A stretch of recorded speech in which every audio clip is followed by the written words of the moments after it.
Jangan lupa like, komen, dan subscribe channel YouTube TVRI Bengkulu dan nyalakan lonceng notifikasinya.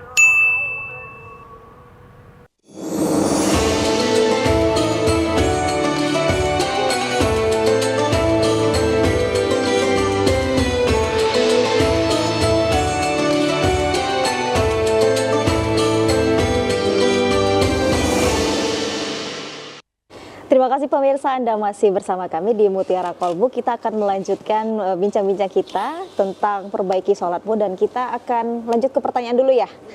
Masih ada audiens yang ingin bertanya. Bu, silakan Bu. Iya. Bismillahirrahmanirrahim. Assalamualaikum warahmatullahi wabarakatuh. Waalaikumsalam warahmatullahi wabarakatuh. Di sini kami di dalam mengenai sholat ini kami masih awam. Maka di sini kami dalam sholat itu kan salah satu rukunnya kan adalah niat. Nah, maka lupa, nama saya Nirwati Susti dari Masjid Taklim Al-Muhajirin. Yang perlu saya tanyakan Pak Ustadz, di dalam kita melaksanakan sholat itu kan pertama kan niat kan Pak. Nah, apakah niat ini yang lebih baiknya apa kita ucapkan, apalkan atau cukup di dalam hati? Hanya itu saja Pak Ustadz yang perlu kami tanyakan. Assalamualaikum warahmatullahi wabarakatuh. Waalaikumsalam warahmatullahi wabarakatuh. Langsung saya Jadi dijawab memang Pak Ustadz. innamal a'malu binniyati wa innamal likulli imrin ma nawa. Setiap amalan, setiap perbuatan tergantung niat, dan setiap perbuatan akan dibalas apa yang diniatkan. Jadi niat itu qasdu syai'in muqtarin bi fi'lihi, menyengaja sesuatu yang diikuti dengan perbuatan. Mahalun niyatu fil qalb, tempat niat itu di hati, ya. Tapi kalau kemudian mau dilafazkan itu kan bagian untuk menegaskan saja, meyakinkan.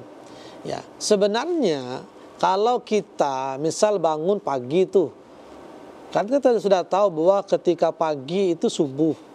Nah, ketika ibu sudah berwudu pakai mukena, maka kan secara otomatis ibu itu sudah berniat mau sholat subuh, nggak mungkin sholat isya, nggak mungkin sholat Jumat, apalagi sholat Idul Fitri. Nah, berarti sudah niat.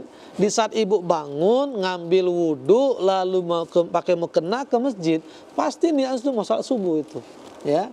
Makanya kemudian tanpa dilafazkan pun sudah berniat. Tapi kalau untuk menambah gregetnya boleh saja. Kalau bisa pakai bahasa Arab, bagus. Nggak bisa bahasa Indonesia. Sesuai kita sampai sengaja aku sholat subuh 2 rakaat karena Allah, sudah cukup. Kalau ditambah menghadap kiblat sebagai makmum karena Allah. Tapi kalau sengaja aku sholat karena Allah, itu sudah niat untuk meyakinkan. Karena sebenarnya kita sudah ke masjid tadi dengan proses awal bangun, wudu, pakai mukena ke masjid. Kita nak sholat subuh, dan sholat subuh itu pasti 2 rakaat, tidak mungkin 4 rakaat. Nah, itu sudah niat, sudah mengikuti. Cuman kalau mau ditakkid, dipertegas nggak apa-apa.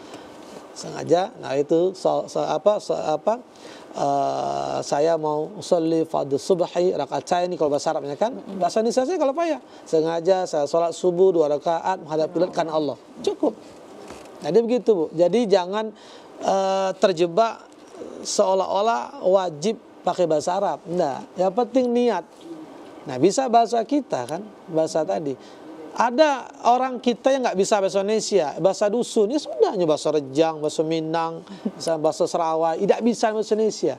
Pokoknya niatnya, terserah apa bahasanya kan, pokoknya aku nak sholat ya Allah, 2 rakaat, jadilah itu.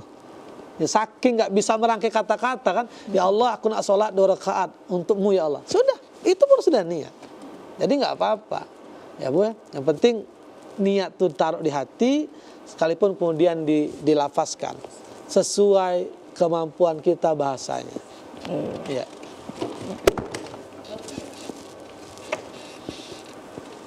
Baik, udah Bu, bisa jelas ya. Baik Pak Ustadz, kalau ini saya dulu yang Pak Ustadz.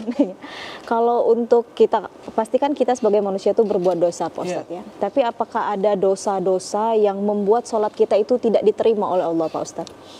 Baik, yang pasti sholat itu dia kewajiban utama. Ketika dikerjakan dia akan mendatangkan pahala dan kebaikan-kebaikan, ketika ditinggalkan mendapat dosa. Ada satu pernyataan misalkan, apa guna lu sholat? Lu kan tukang mabuk, lu kan pejudi, kamu kan suka mencuri. Enggak, ya terlepas dia yang mencurinya ada dosa, judinya dosa, itu tetap sholat. Tetap sholat. Karena bukan karena judi kita sholat, karena Allah, perintah Allah.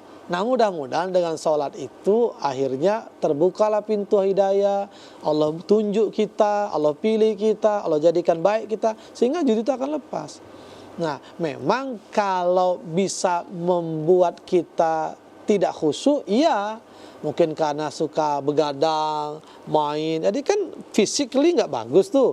Mikirnya macam-macam. Kemarin aku lah masang dapat dak ya, kan? Kemarin aku minjam duit, ngutang belum bayar. Itu yang bikin. Tapi kalau sholat, sepanjang rukunnya dikerjakan, lalu syarat ketentuan berlaku ditunaikan, dia akan dicatat sebagai dia telah melaksanakan perintah sholat. Dengan sholat saja, meskipun masih nggak benar, itu sudah syukur. Karena dia mau melaksanakan sholat.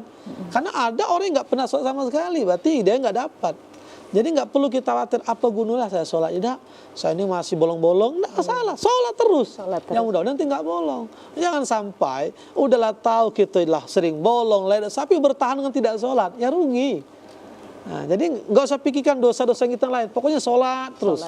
Ya mudah-mudahan nanti akan terhapus itu, kebiasaan akan tinggal, yang kemarin nggak sholat jadi sholat. Jadi jangan bilang, ada gunalah sholat. Saya ini bolong-bolong sholat, ya cuma seminggu sekali. Nggak, pokoknya sholat. Karena sholat itu karena kita mau berubah jadi, karena pernah berdosa, karena kita mau meninggalkan judi, meninggalkan. Nggak, pokoknya sholat itu perintah, kewajiban, just do it, lakukan.